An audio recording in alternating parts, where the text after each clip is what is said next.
Meet John. He may or may not be a lot like you, but he is like a lot of us. A recent graduate with a new job, he finds himself in an unfortunate accident. Without health insurance, he's unable to pay his medical bills. Worse, he doesn't recover quickly enough to keep his job.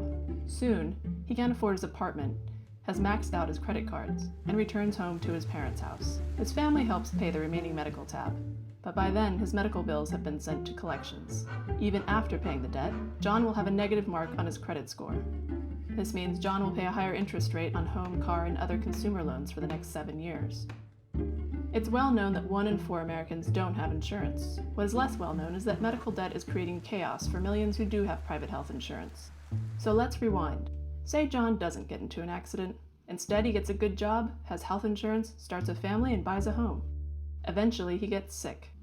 His road to recovery is long. His wife, Jane, takes time off to care for him. And though he survives, this experience will cost his family dearly. By the time he's in remission, their savings are destroyed. John and Jane are facing a growing pile of credit card bills and repossession of assets. They file bankruptcy to try to avoid foreclosure. The stress is mounting.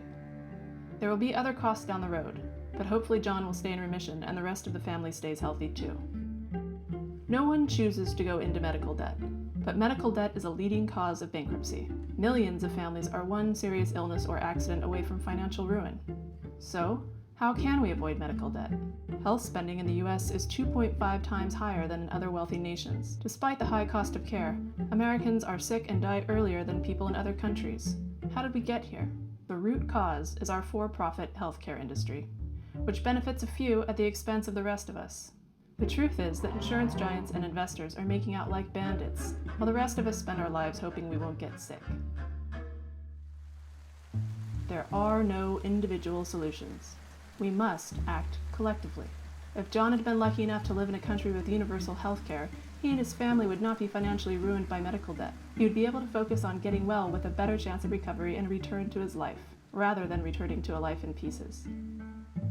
Medical debt is a symptom. The disease is our for-profit healthcare system. The cure is a system that serves us all. We need to occupy the healthcare crisis and demand change. Now is the time.